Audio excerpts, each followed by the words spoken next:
After a weekend of extensive television and newspaper coverage, the dust has begun to settle over the report of the National Advisory Commission on Civil Disorders. Will the report produce change? How will that change come about? And will the seeming urgency of today prevail through the coming summers of discontent? Tonight, the views of four men who have been involved in the report and in the problem for a long time. Roy Wilkins, a commission member and the executive director of the National Association for the Advancement of Colored People. Mr. Wilkins has been with the NAACP since 1931. David Ginsburg, executive director of the National Advisory Commission. Mr. Ginsburg is a Washington attorney.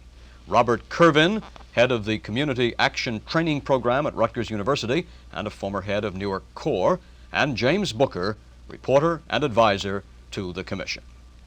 Mr. Wilkins, I'd like to begin with you by getting your reaction. The report criticized the mass media, television, and the press for its coverage of racial news in this country, including the riots. What is your comment on the coverage of the press and of television of the report itself since it was issued last week? It's gotten good coverage, of course. There was a jump in the release date caused by a Washington newspaper that it secured a bootleg copy of the summary. But this only momentarily interrupted the coverage. It's been fair. What newspapers I've seen, and I haven't seen all of them yet, most of the Sunday newspapers won't come into our office until tomorrow. But it isn't fair to say, really, that the report criticized the media completely and unilaterally. It recognized that the media had given balanced coverage. It did criticize the overall year-round coverage and the failure to maintain liaison with the ghetto news so that the people of the whole community would have a rounded sense of the problem and not have it thrust on them by a riot or by other forms of violence. It found also that under the conditions of a riot, the tension, the strain, the lack of communication, and the lack of opportunities for verifying and checking news that had been reported, that the media did a good job, even though it made some grievous errors and exaggerated some items, like the extent of the damage, for example. Some of it ran as high as 500 million. This is ridiculous. Yes. And the impression that it gave that there was widespread sniping, which was found not to be true. But otherwise, the media got a good mark. Mr. Ginsburg, the reaction that this weekend brought about, did this surprise you, or did you anticipate the kind of reaction? I think that we were rather surprised by the extent of coverage. But we so far, just as Mr. Wilkins has indicated, have seen the coverage on the East Coast. And I think we're much interested to see what has happened throughout the rest of the country. It's very important that the rest of the country understand what the Commissioner sought to say, and I hope that we'll get the same degree of coverage on the West Coast, and the Middle West, and the South as we have on the East Coast. Bob Kervin, do you have a comment on this? You were not within the Commission, the one member of the panel here that had nothing to do with the Commission directly. Well, I would first say that I think for a report, it's a good report. But I don't think anyone, especially those who are oppressed in America, can be satisfied at this point by any means. And I think everyone should wait with a great deal of reserve before making any judgments about what effectiveness the report will produce in terms of creating change. Quite frankly, I'm not at all optimistic about the report having a real impact on the nature of race and social progress for Black Americans in this country. Jim, you're going to be joining in the questioning, but I wondered if you wanted to comment on this point as a newspaper man. Well, I'd like to make this comment. I think that I've worked on previous White House commissions in regard to the civil rights area, and I think that the impact that has been made by this one in its initial response by the media is probably the widest that's ever been received, and I think some of the things are innovative, particularly where it lays the key stress and key blame for racism in this country. And I think this is new, and I think the reaction that develops from this. I'd like to get Mr. Wilkins' feeling on this as to just what impact and what follow-up does he think will happen as a result of the Commission's position on this? Well, the Commission, of course, has every hope that the document will affect change.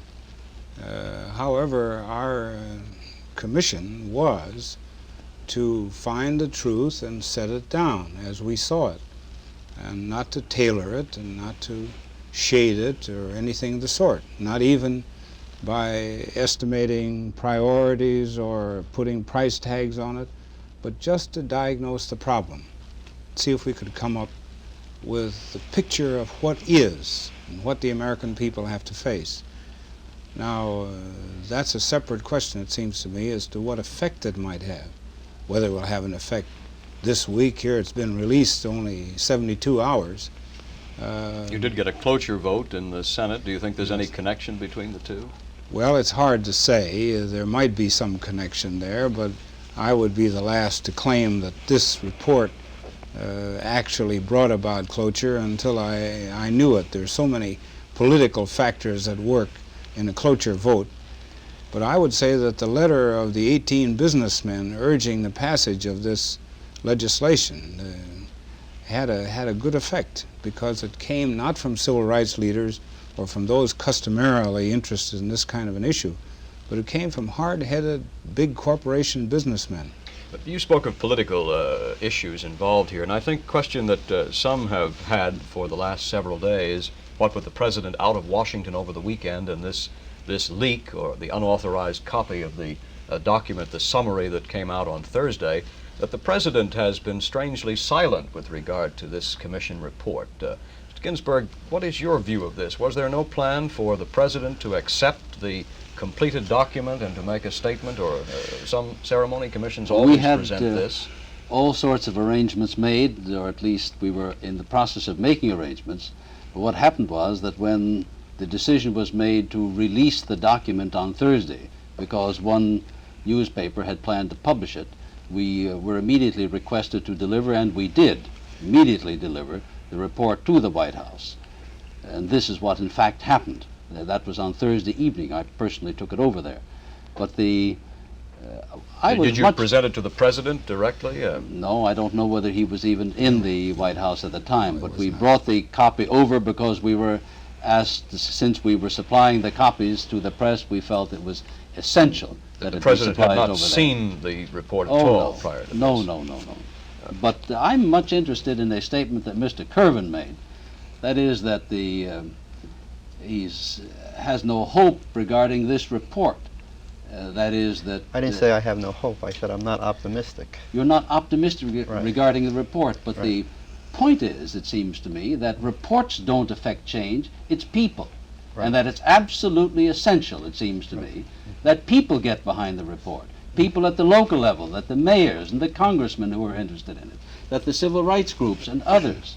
This is what's important. You can't, in a sense, sit back and say that we hope that this report will carry the burden. But it cannot. Mr. Ginsburg, I raised the question of the President because of all the political figures in the country. I think some were somewhat concerned that the President did not express himself, did not make any statement in the 4 days now that the report has been on the I think stand. this is a fair question, and it's par for the course.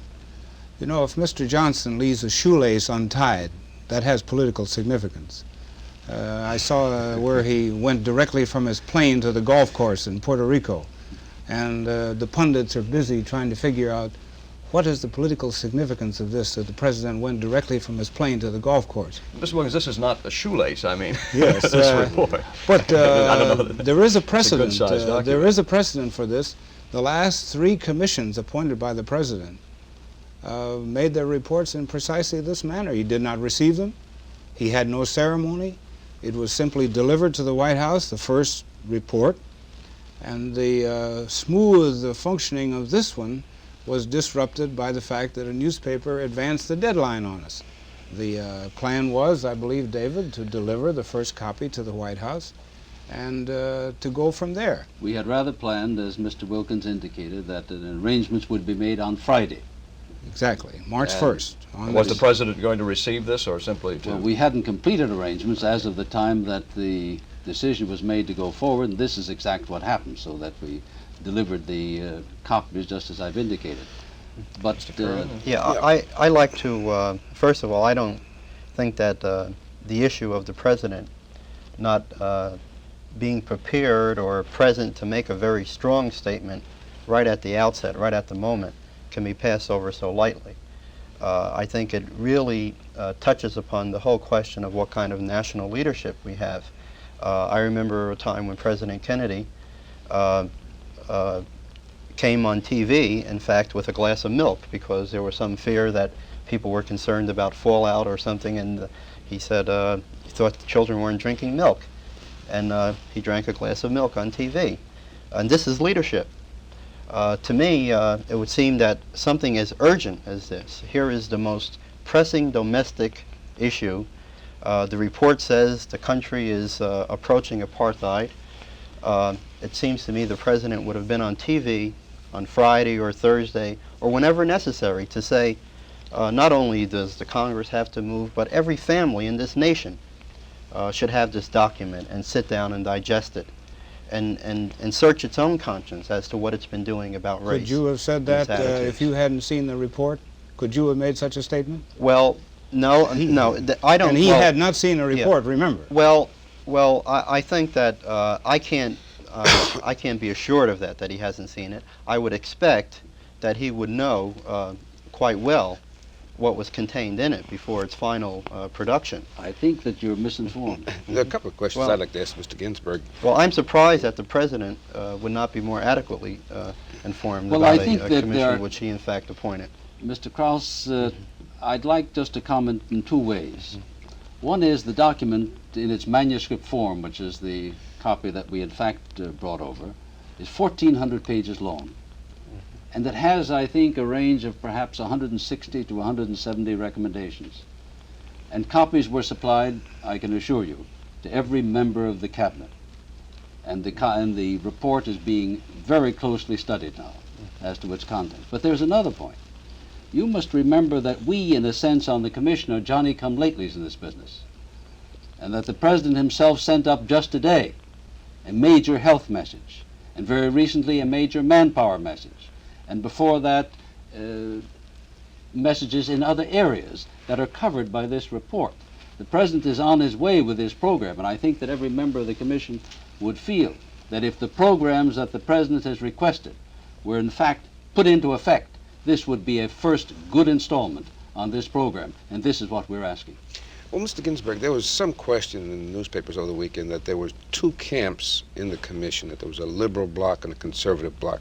Has the press identified this as, the press identification, is this correct? It's just totally incorrect.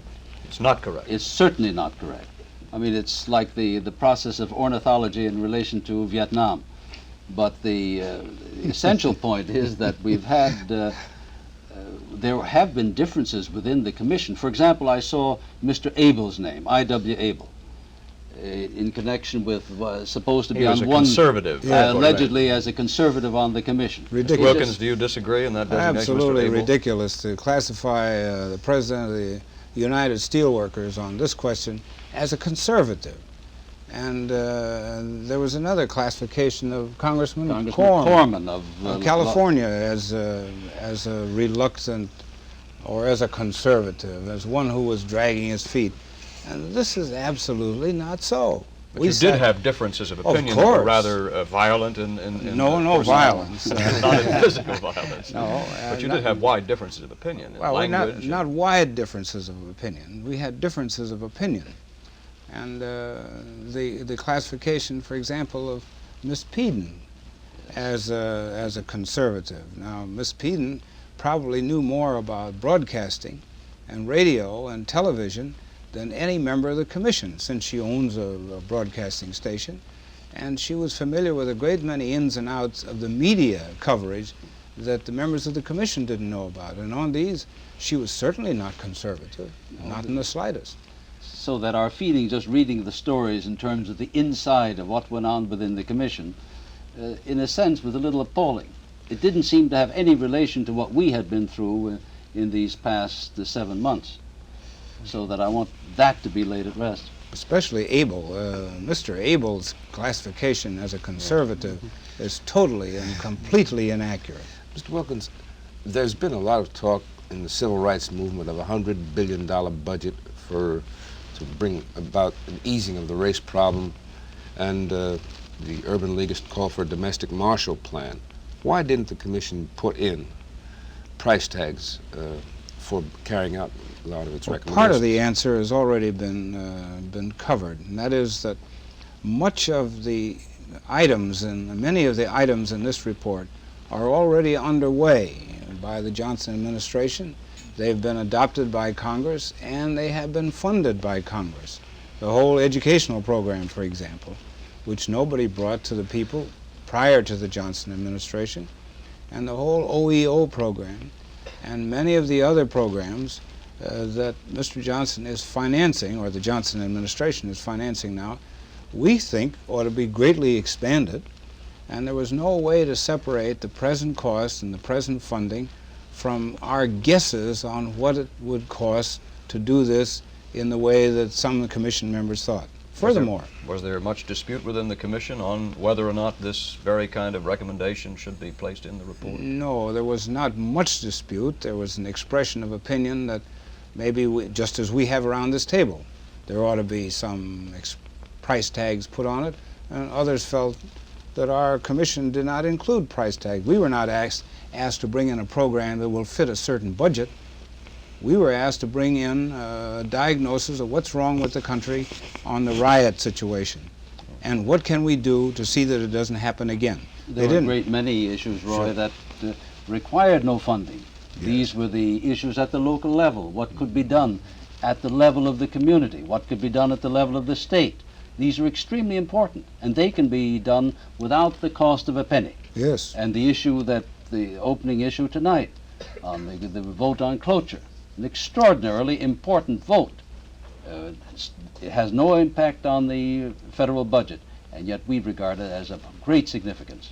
Mr. Kerwin, do you have a question for the two members of the Commission? Oh, yeah, I wanted to ask Mr. Ginsburg if at any point the Commission discussed the issue of the Vietnam War and its relationship to the discontent and unrest in the ghetto. Certainly not. We were asked to reply to three major questions which were put to us by the President. One, what happened? Two, why did it happen? And three, what you can do about it. And the report is divided into these three sections, and we responded to these three issues, and in addition to 14 specific questions that the President put to us in his charge. This was our responsibility, and we felt that we would discharge it as well as we could, and I think we did. Well, let me carry a little further to Mr. Wilkins and ask if there was any feeling on your part, sir, if the Vietnam War is having any effect on the discontent in the ghetto. Well, let me say, in its probably sweeping fashion, the Vietnam War, its cost and its emotional schism within the country, was not within our charge. We were not a commission appointed to diagnose the Vietnam War, to bring in any finding on the Vietnam War, to diagnose the feelings of the American people or any segment thereof on the Vietnam War, to estimate how much the war is costing and whether, if you transferred that war cost, whether you could rebuild the cities or not. That was not our mission. We were not charged to do that. Now, probably this did enter into it, but it didn't enter into the findings of this commission. That was not our job. Certainly the war has had a tremendous impact within the ghetto The war has had an communities. impact on everything in this country. You can't spend $130 billion or $30 billion.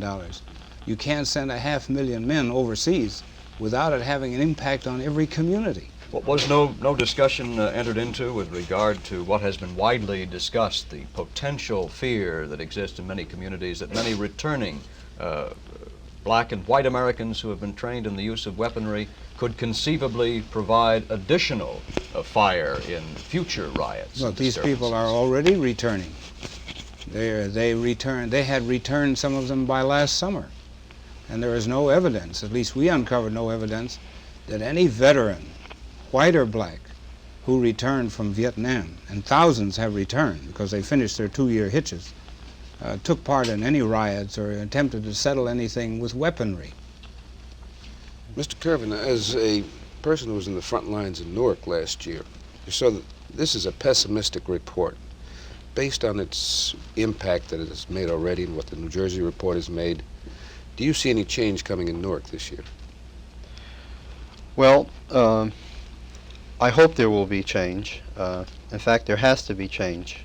But it looks very bad. It doesn't look good at all. And it's not only a matter of money, as Mr. Ginsburg has said. It is really, in many areas, a matter of attitude and people Yes. using the mechanisms and the means that they have available in the right way, on an equalitarian basis. And I'm not at all confident about white America reading this report and hearing the newscasts and the radio reports and looking at itself and really appraising its effect on black people in America. I'm not at all confident about their ability to do anything like that. You just have about 1 minute. Yes, I can understand this, and I'm forced to agree with it. But I think it underscores all the more what we have to do in the matter of educating to a change of attitude. And it isn't possible for us, or people like us, to sit on the sidelines and say, well, now we'll watch and see what happens. Is change going to take place? We have to make change take place by our individual actions. Well, I assure you, I don't sit on the sidelines. But at the same time, I think that at this point, there seems to be a feeling that it's not only white racism, it's black racism too. That's a major problem. But black racism is a reaction to the white racism, and it's powerless racism too. I mean, a black person who's a racist is not likely to own a factory and determine whether or not people are going to get jobs, or he's not likely to be a police chief and determine how his officers are going to act in the street and so on. So it's really a kind of a grossly unfair comparison to say that the problem in America is really, or agitators have really, created all of this unrest and so on. We're going to continue this discussion, gentlemen, but we pause briefly to identify ourselves. Newsfront is brought to you through the facilities of the Eastern Educational Network.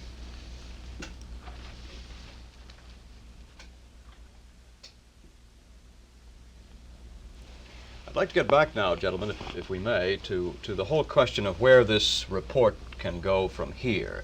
And I would like to pose this question, getting back again to the White House and the whole question of leadership in response to this report.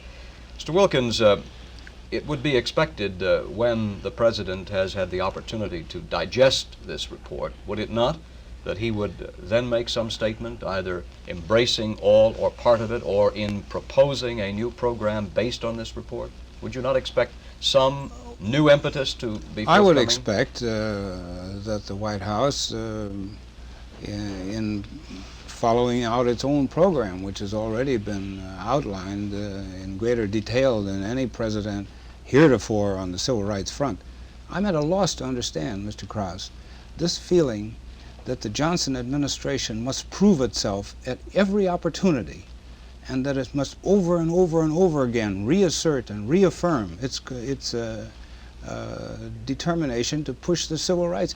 Already the Johnson administration has pushed civil rights farther than any president. In fact, all presidents rolled together, including Jack Kennedy. This present administration has pushed more civil rights on the American public and through the Congress than any president. FDR, doesn't make any difference. And yet, at every opportunity, we're expected that the president must prove himself again and again and again and again. And if he doesn't say something, if he doesn't announce something, if he doesn't press something, then he's not giving leadership. It seems to me that this is an attitude that expects something of a man who's already indicated the direction in which he wishes to go, but does not expect anything of the people back home who have influenced this Congress, for example, to lollygag around on the Civil Rights Bill. Where the power must come from on this issue is back home in the congressional districts. And there's where the job is. It's not on the White House. Mr. Well, Wilkins, I think there's a reason for that, though. I think the reason is, again, the fact that he has his Congress burdened down with war issues. The major commitments, the major financial commitments of the Congress have to go to the war. There was a very interesting article last fall by Fulbright in the New York Times Magazine where he pointed out the contradictions of, on one hand, trying to talk about tranquility and social progress, domestic progress, at the same time pursuing the kind of war we're carrying on in Vietnam. And yet Mr. Fulbright cast his vote against cloture on the Civil Rights Bill, and it didn't cost him a nickel, and it didn't cost the Johnson administration anything, and it didn't cost the country anything. So when Mr. Fulbright talks about morality, I don't even listen. I'm not arguing. Well, I don't even that listen. might be true, and we could talk about Fulbright's civil rights voting record all night, I guess, and point out his contradictions. But nevertheless, I think in relationship to the report, which is the issue here, we're talking about whether or not, with all of the malaise and the frustration and the division that's not only created by race in this country, that is in fact created by the war too, whether or not we can make progress at this time. The biggest confrontation between a mass of people and military forces and police forces last year was at a peace demonstration. It wasn't in a ghetto. It was at the Pentagon. And that kind of violence and that kind of confrontation has an effect on our whole psychology and our attitude. And it's related, in fact, to the way people think. I'm just appalled.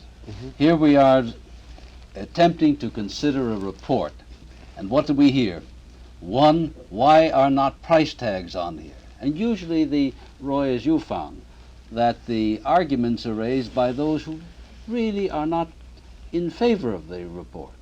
And the second argument coming here to discuss this report is, why didn't we also discuss Vietnam? Because it's inextricably related. This and is that's what why, you think. And we want something done. I know it. My role is not to please the president, sir. Nor is ours. Well, I don't know about Nor that. am I certain that we have done so. I don't know about that.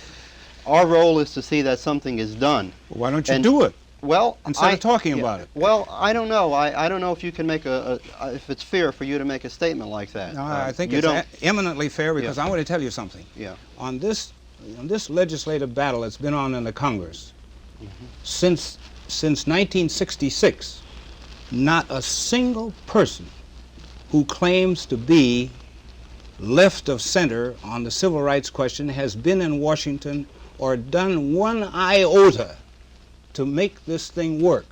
All they have done is sit back and say, it never can happen. If it does happen, it isn't enough. And if it isn't enough, then why do it? And why doesn't Johnson do it? And why doesn't the Johnson administration? They haven't been down there. They haven't seen a single senator. They haven't seen a single congressman. They haven't analyzed a piece of legislation. They have not utilized the channels that are open to them. All they've done is criticize. Well, Mr. Wilkins, I'd like to ask you, in addition, I mean, in your role as head of the NAACP and head of the Civil Rights Caucus, what follow-up and what implementation do you intend to carry out on this report? Well, as far as our organization is concerned, we're going to begin right on the local front, just like John Lindsay called upon the people of New York to take this report and work on it on the local front, work on the congressmen and work on the senators from New York to see that it's carried out. And also to back up him in his search for additional funds from the state and from the federal government. And one of his first acts was to testify for an additional $150 million for summer employment, to extend it through the summer into the fall. Now, this is a channel that's open to everybody who says we ought to do something. Was there any other specific legislation arising out of the report that you feel is necessary in the Well, civil rights the lobby? housing legislation, of course, is the housing legislation, the backing up of the education legislation, the redirection of education, in fact, the whole reorganization of the educational process in this country. We'll never make any progress on ghetto schools until we do something about the system of teaching in the ghettos. The commission got close to, but didn't say anything about guaranteed annual income or guaranteed wage. Well, it said a supplementary. Right. What was the language, David? Supplemental annual Guaranteed minimum assistance, but the point was that the commission was focusing on what can be done now. And in the welfare sections of the recommendations, yes, the commission pointed out major changes that are required, that must be made, and then pointed the direction in the direction of a guaranteed annual waiver, and said that this must be considered and that we should work toward it. And this is the direction that the Commission took, and I think it was absolutely correct. I'd like to get back to Mr. Wilkins' comment a few moments ago that those elements in the civil rights movement, were you referring to left of center, the more militant Yeah, the more militant parties, Yeah. were actually taking no steps to pressure the democratic procedure? Exactly. Is that Exactly. the gist And of not your only remark? that, but let's go back a little. Let's take a little history just for a couple of minutes. When the Brown versus Board of Education decision came down in 1954, these same people sneered at it. They said it'll never be enforced. And Pravda came out and said it will never be enforced. And they said even if it is enforced, it won't be enough. And then along came the Civil Rights Bill of 1964, the most comprehensive bill that's ever been enacted since this country was a country, covering practically every avenue and every issue that affects Negro life in this country. Not as deeply on all issues as it does, but it touched every one of them. And what do they say about the 1964 Civil Rights Act? It's no good, it doesn't benefit the masses of Negroes, it just benefits a few, it's no good in the North. And then they said what we really need is a bill to protect the lives of civil rights workers who are fighting for their rights in the South. A lot of them have been shot, so they were.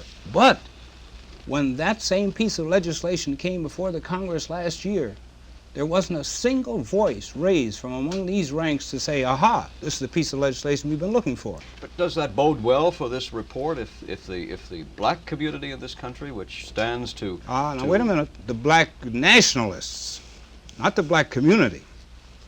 But I'm careful. speaking of the entire black community. All right. If there's no unity in the objectives of this community, which is the main concern of this report, does that not reduce your hopes that the implementation of this report can take place? All I'm saying, you're making the assumption, and I think it's a very serious error.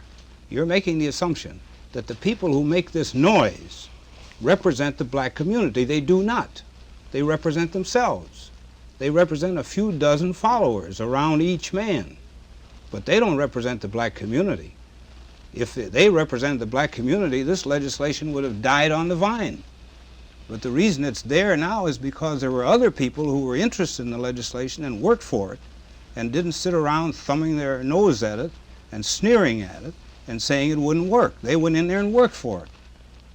Well, isn't there some importance in recognizing that the whole nature of the civil rights movement has changed, and that there is not this broad base of activist activity that could be mobilized like in the early part of the 60s.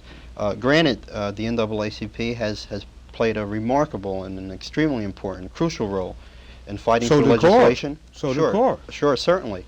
But at this point, the other organizations like SNCC and CORE, to a very large extent, have not had the kind of institutionalized structure that the NAACP has had to weather a crisis period such as we're going through right now. I think that this is more related, in fact, to the racist opposition that we've been getting, in fact, to the drive toward creating more substantial change than we were addressing in the early part of the 60s. People today are talking about eradicating slum housing, changing the structure of the schools, as you said the report mentions. It's not as simple as talking about integrating a restaurant. It's not as dramatic either, and not as exciting for people to work on.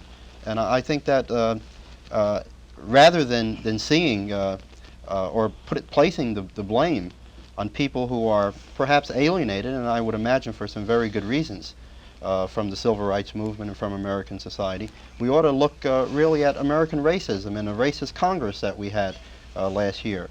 That in fact left. How did you get that Congress?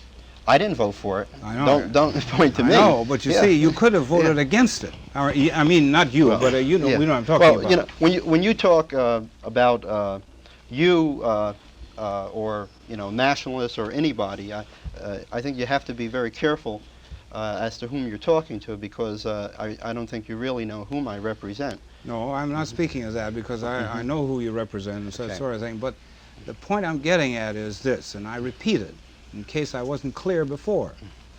the people who raise the most racket about this and who continue to sneer and to say it can't be done and that we're suffering from some overall racism, and they never tell you how to get at it except to get rid of the system. They're like a man who's swimming and who refuses to be rescued because the Queen Mary doesn't come after him instead of a rowboat. And he says, well, I won't take the rowboat because I deserve the Queen Mary. Well, and he's likely to drown, you know. You think this is part of the reason why Martin Luther King's march was postponed for more time to organize it just today? I have no information on Dr. King's enterprise in Washington except that it doesn't seem to be moving along, and that may be a tribute to his, say, his intelligence service. He may be giving one impression while he's really working efficiently underneath. I can't say, so I can't comment because I don't have any insiders in Dr. King's organization. I don't know anything about it. I'd like to One ask final Mr. brief question. I'd like to ask Mr. Ginsburg, did the Commission feel that the thrust of this report would affect and shake the conscience of the American people to do something about this problem?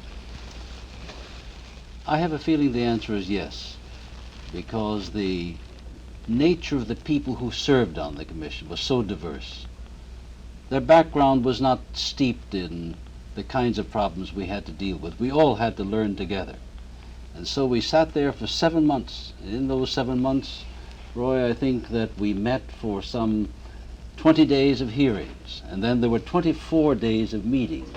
And then there were all the trips that we took around, all the people with whom we spoke with informally, so that there was enormous change, and I thought that the Commission felt generally that it would have the kind of impact which in fact ultimately did. Well, gentlemen, in our last moment or so, I just wanted to ask you, Mr. Ginsburg, Mr. Wilkins, the last commission, the Warren Commission, turned out to be extremely controversial. Do you anticipate that there will be controversy about your proceedings for months and years to come? I'll defer to Mr. Wilkins. I suppose there will be controversy, but I don't think there is anything in this report that belies the facts. In fact, I think this report is probably kind to the situation. It's impossible to convey to the American public how ominous the situation is. Psychologically, I mean. I don't mean physical confrontation. I mean just what the report said. We're in danger of becoming a nation of two races unless something is done. Well, I want to thank you all for coming and discussing with us the Commission report. Mr. Wilkins, Mr. Ginsburg, Mr. Kervin, and Mr. Booker.